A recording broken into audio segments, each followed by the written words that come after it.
Glória a Jesus. Santo é o nosso Deus. Que a tua palavra venha encontrar guarida em cada coração, Senhor. A igreja encontrou o livro dos Efésios. Amém? Amém. Amém. Pode deixar aberta aí sua Bíblia no livro dos Efésios e não feche, por favor. Amém? Glória a Deus. Nós vamos estar ministrando uma palavra cujo tema é quem fomos chamados para ser. Amém? Amém. Coloca a mão no teu coração e diz assim: quem eu fui chamado para ser. Agora vira para a pessoa que está do teu lado e diz assim: quem você foi chamado para ser. Agora nós vamos falar todos juntos. Quem fomos chamados para ser. O apóstolo Paulo, meus irmãos, o escritor desta carta, ele passou alguns dias na cidade de Éfeso. E no livro de Atos dos Apóstolos, no capítulo 18, versículo 19 até o versículo 21, no final da sua segunda viagem missionária, também é registrada isso em Atos dos Apóstolos. Na terceira viagem, Paulo ele ficou morando ali há quase 3 anos. E no livro de Atos está registrado isso. No mesmo capítulo, no capítulo seguinte, no capítulo 19 e também no capítulo 20. Éfeso era a capital da província romana da Ásia, que ficava numa região que hoje faz parte da Turquia. Era uma bela cidade, a 4ª maior do Império Romano. Ali estava também o famoso e conhecido templo da deusa Diana. E foi ali que Paulo escreveu a primeira carta aos Coríntios. Só que a carta de Éfeso não se trata de nenhum problema particular, específico dos cristãos a quem aquela carta está sendo destinada, mas fala de um modo geral sobre a igreja, sobre a vida cristã.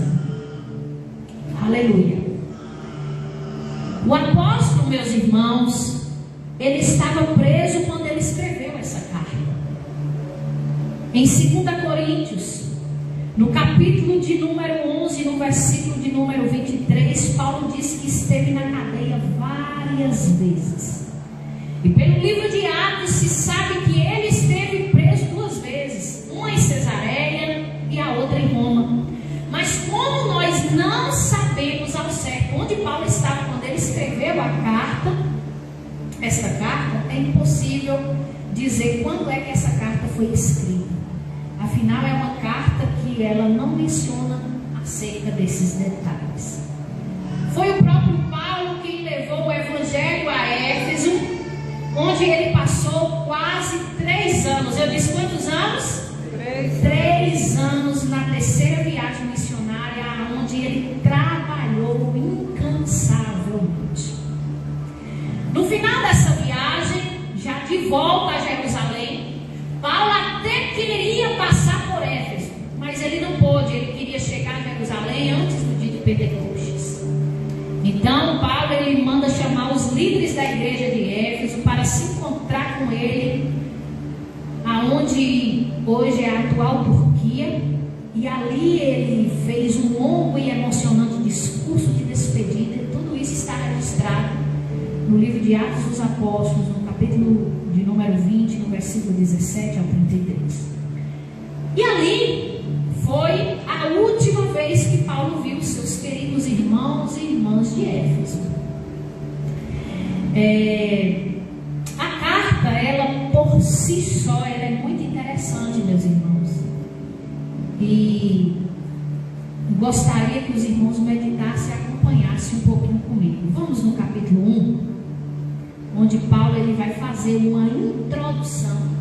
E ele vai falar acerca da boa notícia do Evangelho e e das bênçãos espirituais, né, que temos quando estamos unidos em Cristo Jesus. Capítulo de número 1, o versículo de número 1 até o versículo de número 14 vai dizer assim: eu, Paulo, apóstolo de Cristo Jesus, pela vontade de Deus, escrevo essa carta ao povo de Deus e da cidade de Éfeso, o povo que é fiel por estar unido com Cristo Jesus. Que a paz de Deus, o nosso Pai e do nosso Senhor Jesus Cristo estejam com vocês.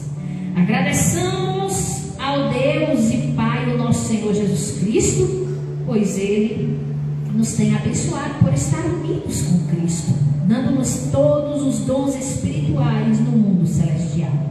Antes da criação do mundo, Deus já nos havia escolhido para sermos dele, por meio da nossa união com Cristo, a fim de pertencermos somente a Deus e nos apresentarmos diante dele sem culpa, por causa do seu amor por nós. Deus já havia resolvido que nos tornaria seus filhos por meio de Jesus Cristo, pois era o seu prazer e a sua vontade. Versículo de número 6: portanto, louvemos a Deus pela sua gloriosa graça, que Ele nos deu gratuitamente por meio do seu querido Filho. Pois pela morte de Cristo na cruz nós somos libertos, isto é, os nossos pecados são perdoados. Como é maravilhosa a graça de Deus, que Ele nos deu com tanta fartura. Fez o que havia resolvido e nos revelou o plano secreto que tinha decidido realizar por meio de Cristo Jesus. Esse plano é unir no tempo certo, debaixo da autoridade de Cristo, tudo que existe no céu e na terra. Todas as coisas são feitas de acordo com o plano e com a decisão de Deus, de acordo com a sua vontade e com aquilo que Ele havia resolvido desde o princípio. Deus nos escolheu para sermos o seu povo, por meio da nossa união com Cristo. Portanto, digo que nós que fomos os primeiros a pôr a nossa esperança em Cristo, louvemos a glória de Deus. A mesma coisa aconteceu também com vocês quando ouviram a verdadeira mensagem, a boa notícia que trouxe para vocês a salvação. Vocês creram em Cristo e Deus pôs em vocês a sua marca de proprietário quando lhes deu o Espírito Santo que Ele havia prometido. Versículo 14: o Espírito Santo é a garantia que recebemos o que Deus prometeu ao seu povo, e isso nos dá a certeza de que Deus dará a liberdade completa aos que são seus. Portanto, louvemos a sua glória. Amém? Glória a Deus. Meus irmãos, como vocês viram, Paulo aqui ele vai fazer uma introdução acerca da boa notícia do Evangelho. Ele está falando também acerca das bênçãos espirituais quando assim estamos unidos em Cristo, e ele recomenda os irmãos a louvar, a agradecer ao Senhor, a ser grato por aquilo que nós somos em Cristo Jesus, por aquilo que Deus nos concedeu através de Cristo Jesus. Amém? Aleluia. O apóstolo Paulo, ele está se tratando, ele está falando tanto de judeus como de gentios. Aleluia. E aqui no versículo 6 ao versículo 8, vocês devem ter percebido, Paulo ele menciona acerca da graça. Ele fala: louvemos a Deus pela sua gloriosa graça, que Ele nos deu gratuitamente por meio do seu Filho. O que é graça, irmãos? Graça é o favor que nós não merecemos, o favor de Deus imerecido. Eu e você não merecíamos ser salvos, mas pela graça de Deus nós fomos salvos. Estávamos perdidos como ovelhas desgarradas, condenados à morte, condenados ao inferno, longe, afastados, como inimigos de Deus, sem esperança alguma. Não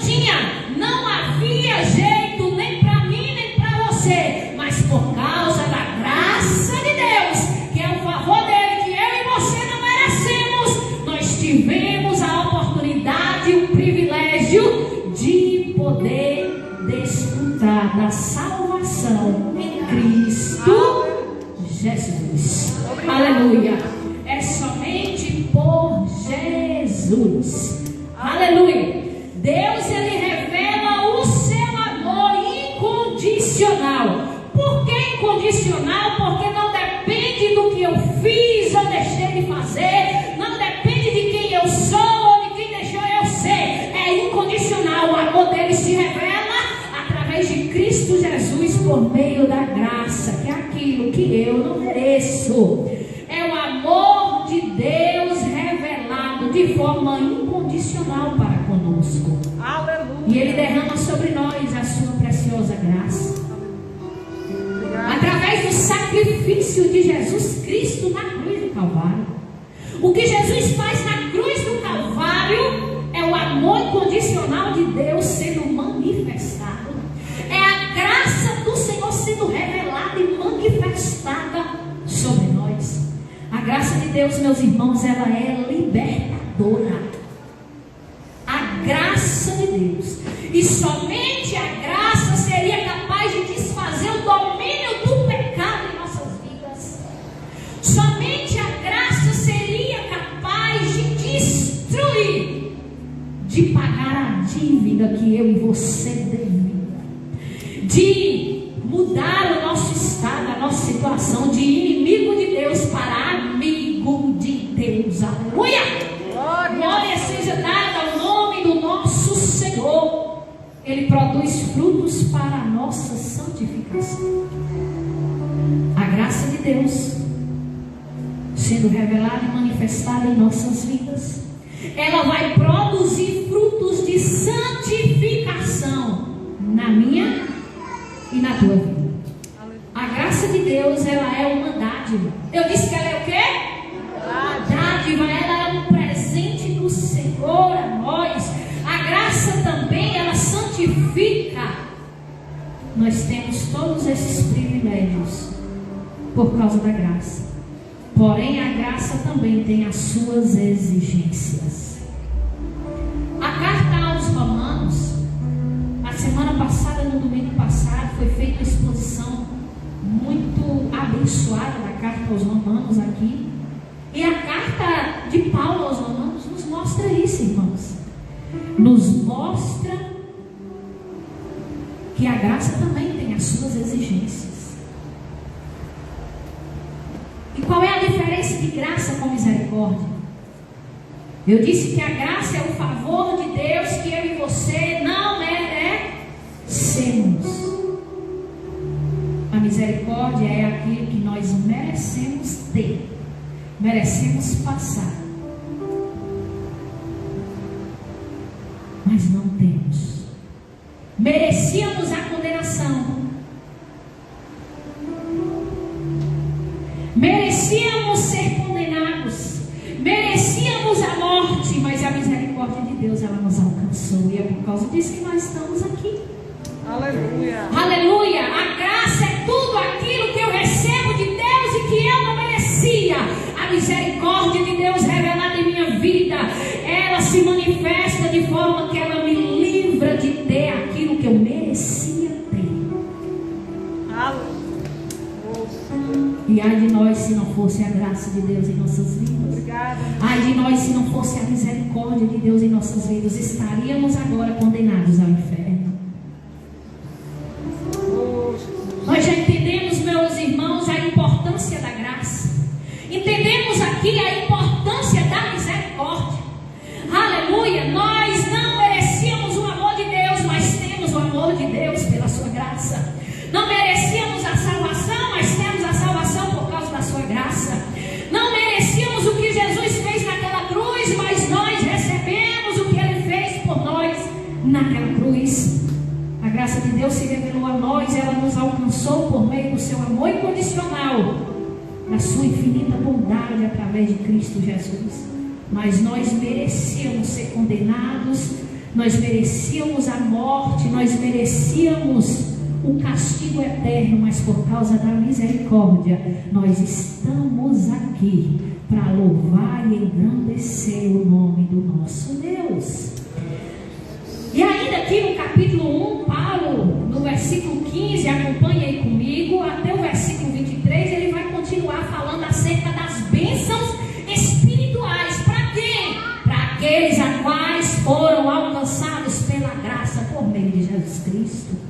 Aleluia. Paulo vai dizer assim: por isso, desde que eu ouvi falar da fé que vocês têm no nosso Senhor Jesus e do amor que vocês têm por todos os irmãos na fé, não paro de agradecer a Deus por causa de vocês. Eu sempre lembro de vocês nas minhas orações. Paulo está dizendo à igreja de Éfeso e a todos os cristãos, e peço ao Deus do nosso Senhor Jesus, o Pai glorioso, que dê a vocês o seu Espírito, o Espírito que os tornará sábios e revelará a Deus a vocês, para que assim vocês o conheçam como devem conhecer. Aleluia. Versículo 18: peço que Deus abra a mente de vocês, para que vejam a luz dele e conheçam a esperança para a qual ele os chamou, e também para que saibam como são maravilhosas as bênçãos que ele prometeu ao seu povo, e como é grande o seu poder que age em nós, os que cremos nele.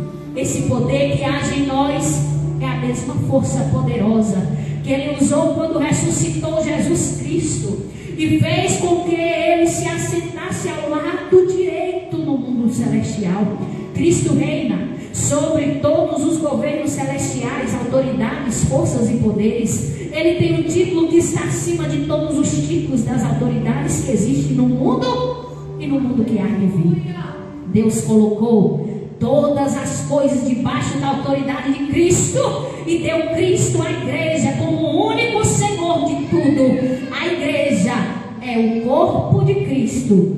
Aleluia. Louvado e exaltado é o nome do nosso Senhor. Amém, irmãos? Amém. Glória seja dada ao nome do nosso Deus.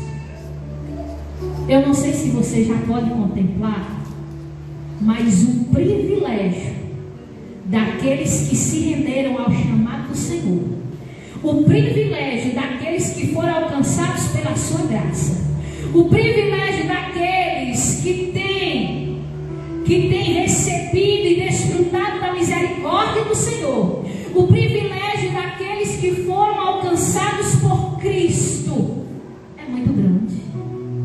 E não teríamos palavras suficientes para poder expressar. Aleluia. O apóstolo Paulo está dizendo que o Espírito Santo torne vocês sábios e revele Deus a vocês, para que assim vocês conheçam o que devem fazer. Aleluia. A carta, meus irmãos, de Paulo, ele fala acerca da importância também da igreja no reino de Deus. E ele mostra que a igreja está no plano de Deus.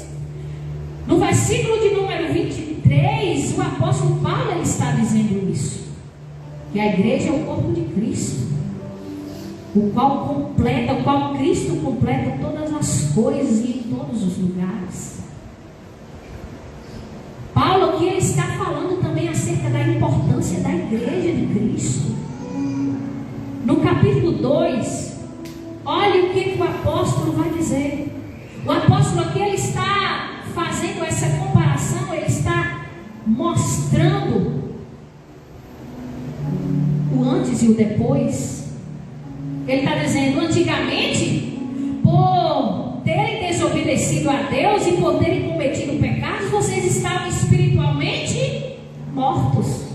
Naquele tempo vocês seguiam o mau caminho, o caminho deste mundo, e faziam a vontade daquele que governa os poderes espirituais do espaço, o espírito que agora controla os que desobedecem a Deus. De fato, todos nós éramos como eles e vivíamos de acordo com a nossa natureza humana, fazendo o que o nosso corpo e a nossa mente queriam. Assim, porque nós somos seres humanos como os outros, nós também estávamos destinados a sofrer o castigo de Deus. Versículo 4: mas a misericórdia de Deus, aleluia, é muito grande, e o seu amor por nós é tanto, que quando estávamos espiritualmente mortos por causa da nossa desobediência, Ele nos trouxe para a vida que temos em união com Cristo Jesus. Pela graça de Deus, vocês são salvos. Aleluia. Cadê aqueles que já foram alcançados por essa graça? Aleluia. Estávamos mortos espiritualmente, irmãos, mas fomos alcançados por essa graça. No versículo de número 6, ele ainda vai continuar: por estarmos unidos com Cristo Jesus, Deus nos ressuscitou com Ele, para reinarmos com Ele no mundo celestial. Deus fez isso para mostrar em todos os tempos do futuro a imensa grandeza da sua graça, que é nossa por meio do amor que Ele mostrou por meio de Jesus Cristo. Pois pela graça de Deus vocês são salvos por meio da fé, e isso não vem de vocês, mas é presente dado por Deus. A salvação não é resultado do esforço de vocês, portanto ninguém pode se orgulhar de tê-la, pois foi Deus quem nos fez o que somos agora em nossa união com Cristo Jesus. Ele nos criou para que fizéssemos as nossas obras que Ele já havia preparado para nós. Tem muita gente por aí achando que vão ser salvos por aquilo que Ele faz. Tem muita gente por aí achando que a salvação é mérito dele. Tem muita gente por aí achando que Ele entregando algumas cestas básicas, Ele fazendo o bem, o importante, alguém esses dias atrás falou assim para mim: o importante não é a gente ser bom. A palavra do Senhor diz que ninguém é bom, bom é só Deus. Meus irmãos, quando nós somos salvos, a Bíblia Sagrada está dizendo que o Espírito Santo, ele nos direciona de que forma nós precisamos andar, de que forma nós precisamos ser. Aleluia. A bondade, gestos de bondade vão ser naturais na vida daqueles que foram salvos por Jesus. Aleluia. Os que foram salvos por Jesus, eles sabem o que ele precisa fazer. Ele sabe o que ele deve fazer, porque a sua vida não é mais sua. O apóstolo Paulo está dizendo: ei, antigamente quem controlava a vida de vocês era a sua mente, era o seu coração, era você mesmo. Ou seja, você era o seu Deus, você que mandava em você. A partir do momento que você entrega a sua vida ao Senhor Jesus, Ele se torna o seu Senhor, Ele se torna o seu dono. Aleluia. Não somos donos de nada, Ele é o nosso dono. Ele governa as nossas vidas. O Espírito Santo nos capacita, o Espírito Santo abre os olhos do nosso entendimento. Ele nos libertou para que possamos andar na luz, na justiça, na sua palavra, para a mandácia. Aleluia. Não é mérito nosso, é por causa de Jesus. Foi o que Cristo fez na cruz. Já pensou? Se a salvação dependesse daquilo que a gente faz, Deus estaria sendo injusto. Não depende do que fazemos. Não depende do que fazemos. Mas uma coisa é certa: quem é salvo sabe o que faz. Quem é salvo sabe como deve se comportar. Quem é salvo vive em santidade. Quem é salvo sabe que precisa pensar no seu próximo. Quem é salvo sabe que o seu relacionamento com Deus vai refletir no seu relacionamento com o próximo. Aleluia. Não existe esse negócio de ser salvo e pensar somente em nós, irmãos. Quem é salvo de verdade, quem tem relacionamento com Cristo, com certeza vai ter atitudes de um verdadeiro salvo, de alguém que verdadeiramente tem Jesus em sua vida. Aqui o apóstolo Paulo, ele vai mostrar que nós fomos salvos pela graça. Foi o favor de Deus que nós não merecemos. E também vai mostrar de onde Deus nos tirou. E que em Cristo Jesus Ele fez em nós e por nós. Paulo, ele estava dizendo ao povo de Éfeso e mostrando não somente aos judeus, mas também aos não judeus, que eram dominados, que todos eles, assim como nós, éramos dominados pelo mal, por conta do pecado. Mas todos estávamos perdidos. Mas Deus, na sua infinita graça e misericórdia, revelou sobre nós. E é por meio da fé no sacrifício de Jesus Cristo que nós fomos libertos, fomos perdoados e fomos salvos. Aleluia. Como eu já disse aqui, nós éramos como inimigos de Deus, estávamos separados de Cristo, irmãos, mas através do sacrifício de Jesus, hoje nós temos livre acesso ao Pai. Isso é um privilégio. O próprio Jesus diz: ninguém pode ir ao Pai se não for por mim. Aleluia. No capítulo de número 3, vai nos mostrar que Deus chama o apóstolo para levar aos não-judeus, ou seja, aos gentios, que se estende a nós, o conhecimento do plano de Deus. E então Paulo, ele vai estar dizendo aqui, está dizendo a eles para não desanimarem, pois afinal,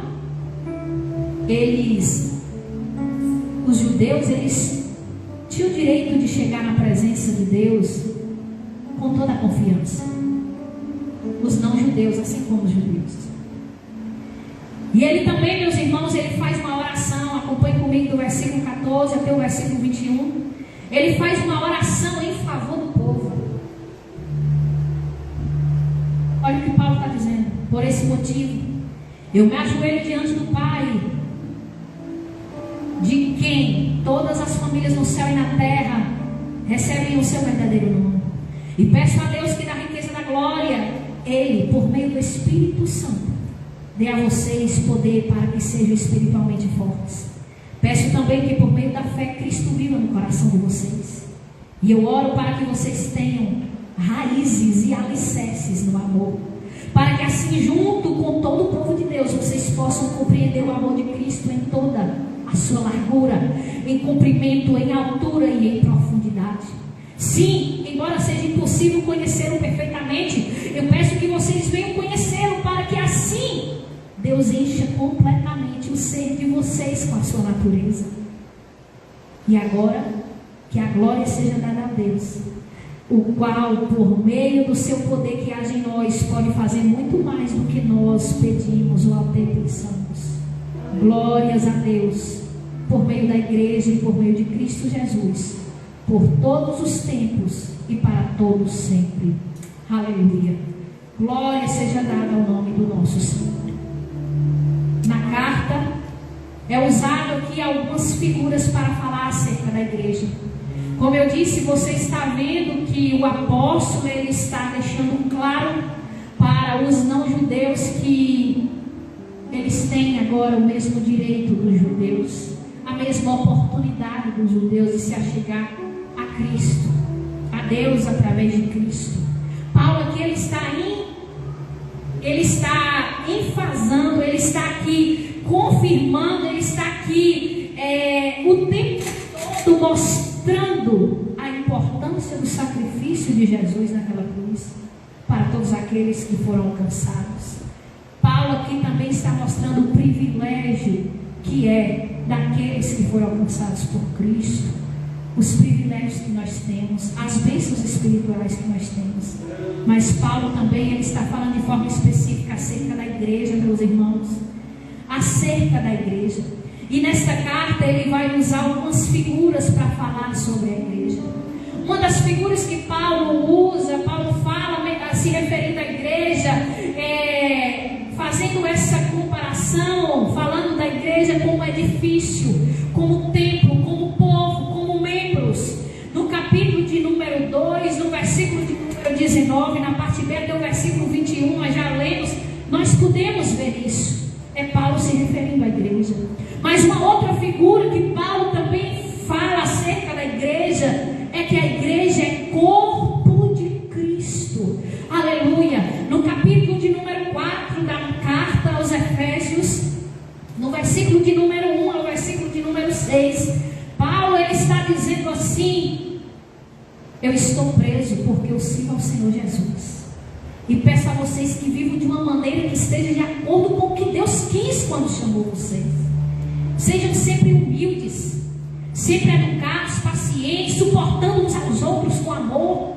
Façam tudo para conservar no meio de vocês a paz que une vocês, a união que o Espírito dá, a um só corpo corpo, há um só Espírito, há uma só esperança para a qual Deus chamou vocês. Há um só Senhor, há uma só fé, há um só batismo. E há somente um Deus e Pai de todos, que é o Senhor de todos e que age por meio de todos e está em todos. Aleluia, louvado e exaltado é o nome do Senhor. Paulo, ele está falando aqui acerca do corpo de Cristo, e onde ele menciona 7 elementos da fé e da vida cristã.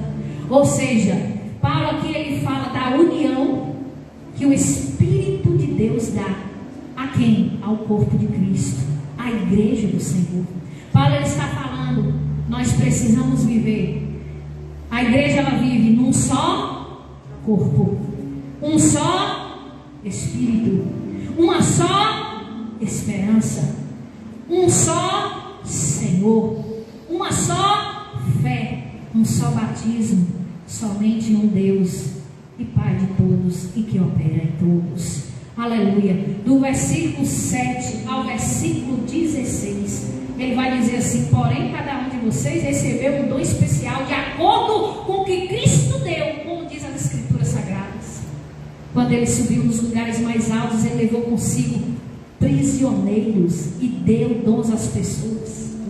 Paulo ele vai falar aqui acerca do chamado do Senhor para todos os que são membros da igreja de Cristo. No versículo de número 11 ele vai dizer assim: foi ele quem deu dons às pessoas. Ele escolheu alguns para serem apóstolos, outros para ser profetas, outros para ser evangelistas, um para ser pastores, mestres da igreja. Ele fez isso para preparar o povo de Deus para o serviço cristão, a fim de construir o corpo de Cristo. Desse modo todos nós chegaremos a ser um na nossa fé e no nosso conhecimento do Filho de Deus. E assim seremos pessoas maduras e alcançarmos a estatura, a altura espiritual de Cristo. Então não seremos mais como crianças, arrastadas pelas ondas, empurradas com qualquer vento de doutrina. Paulo aqui ele está falando acerca de maturidade, de raiz. Vocês que encontraram a Cristo, vocês que já fazem parte da igreja, vocês que já estão aí como igreja de Cristo, como corpo de Cristo, numa só fé, numa só união, num só Espírito, servindo a um só Deus, uma só esperança. Vocês não são qualquer um, aqueles que andam por aí, aqueles que estão aqui hoje, aqueles que estão ali amanhã, aqueles que qualquer vento de doutrina engana vocês, aqueles que qualquer falso mestre, só porque fala o nome de Deus, vocês acreditam que está falando que é servo de Deus. Ou seja, você já tem raiz, você já tem alicerce, você já tem maturidade para discernir, porque o Espírito Santo de Deus te capacitou para isso. Amém? Amém. Aleluia. Oh, glória seja dada ao nome do Senhor. Não somos como crianças arrastados pelas ondas, empurrados por qualquer vento de doutrina, vento de ensinamentos falsos. Essas pessoas elas inventam mentiras e por meio delas levam outros para o seu caminho. Ainda no capítulo 4, a partir do verso 17, o apóstolo ele vai falar sobre a diferença que existe entre a vida antiga dominada pelo pecado e a vida dominada por Deus. Louvado seja o nome do Senhor. Eu queria fazer menção de todo o livro aqui, mas o tempo não vai nos permitir, porque a gente ainda tem a ceia. Na continuação do capítulo, meus irmãos, os irmãos podem estar meditando em casa, melhor, é uma carta muito interessante. Paulo ele vai em vários momentos mostrar como nós devemos viver a nossa nova vida em Cristo Jesus, apresentando o lado negativo, isto é, o que deve ser deixado de lado, o que deve ser deixado para trás, e também apresentando o lado positivo, ou seja, o que deve ser aderido, o que deve ser feito, o que deve ser praticado, o que deve ser colocado, tratado com reverência, o que deve ser colocado em prática, levado em consideração. O apóstolo ele está dizendo e mostrando aos Éfesos, através da sua carta, e aos seguidores de Cristo: não vive mais na escuridão. Se você você for fazer menção aí, do versículo 17, aí no capítulo todo 5, no capítulo 5, Paulo ele vai estar falando sobre essa pureza de vida. Não usem palavras indecentes. Paulo vai falar coisas desse tipo. Ele vai estar aconselhando, ele vai estar instruindo. Vai falar: vivam na luz. Não deixem que ninguém engane vocês. Antigamente vocês eram assim, agora vocês são assim. E ele vai fazer essa comparação. Não vivam mais na escuridão do pecado e da morte, mas numa nova vida. É testemunho de vida, é transformação de vida, é conversão verdadeira. E assim ele continua fazendo as suas orientações no capítulo 5, todo o capítulo 5, do versículo 15 ao versículo 17. Ele vai dizer: prestem muita atenção na maneira de vocês viverem. Não vivam como os ignorantes, como aqueles que não conhecem a verdade. Mas nós precisamos viver como aqueles que foram alcançados por Cristo. A terceira figura que Paulo faz aqui, se referindo à igreja, ele menciona acerca de que a igreja é a noiva de Cristo. Eu falei que Paulo fala que é edifício, é templo, é povo, é família de Deus, é corpo de Cristo, mas ele também fala da igreja como a noiva de Cristo. E aqui no restante do capítulo 5, ele vai fazer as orientações. E dentro dessas orientações, Paulo vai fazer orientações específicas para a esposa, para o esposo, para os filhos, para os servos, para os donos. O que Paulo está tratando aqui, irmãos, é de relacionamento. Ele está falando como cada um deve se comportar, como cada um deve fazer, como cada um deve ser. O lema nosso desse ano é tempo de relacionamento. E nada melhor do que meditar e examinar as Escrituras para nos policiar como nós temos nos comportado. Será que nós de fato temos engrandecido o nome do Senhor? Vale ressaltar aqui que o nosso relacionamento com Deus, como a gente sempre diz aqui, vai sempre refletir no nosso relacionamento com o nosso próximo. Tem pessoas que têm muita dificuldade de se relacionar com o seu próximo. Tem pessoas que têm muita dificuldade de viver em paz com os outros, de viver em unidade. E isso é algo que a gente precisa estar atento. Se somos igrejas, se somos povo de Deus, se somos templo, família, corpo de Cristo, noiva de Cristo, nós precisamos entender que tudo aquilo que Jesus fez é muito maior, é muito mais precioso. É precioso demais para a gente ficar perdendo tempo com coisinhas. E é sobre isso que Paulo está tratando. Cristo, ele tem autoridade sobre a igreja. Ele é o salvador da igreja. Ele amou a igreja. E ele ama a sua igreja. Ele deu a sua vida por ela. E ele cuida dela. Amém? Amém. Aleluia. Tem igreja aqui nessa noite? Aleluia. Aleluia. Cadê os membros da igreja de Cristo? Aleluia. Eu quero te dizer que eu e você, de forma isolada, de forma sozinhos, nós não somos igreja, irmãos. Nós só somos igreja quando nós estamos no corpo, quando nós fazemos parte do corpo. Aleluia. Nós precisamos entender a importância da igreja no plano de Deus. Louvado seja o nome do Senhor. Eu ainda tinha aqui mais 3 folhas para poder falar com os irmãos acerca daquilo que o Espírito Santo de Deus ministrou ao meu coração ao estudar essa semana no meu devocional, o livro de Efésios. Mas eu não vou conseguir terminar, irmãos, por conta do horário. Eu creio que os irmãos já entenderam. Numa outra oportunidade eu vou continuar, mas eu creio que os irmãos já entenderam a importância, a seriedade que há naquilo que Jesus fez por nós naquela cruz. O privilégio que é poder ter dito sim ao seu chamado. Nós fomos chamados por Ele para viver na sua luz, para glorificar o seu nome, para representá-lo aqui na terra, mas para poder um dia morar eternamente com Ele lá na glória. Amém? Aleluia. Que o Espírito Santo da verdade possa continuar ministrando aos nossos corações. Nós não fomos chamados por acaso. Nós não fomos alcançados por acaso. O que foi feito foi algo muito sério, muito precioso. E assim como o apóstolo Paulo disse, que o Espírito Santo de Deus abra os olhos do nosso entendimento para que a gente entenda a dimensão disso. Amém? Para que a gente honre o nome do Senhor. Valorize isso em cada detalhe.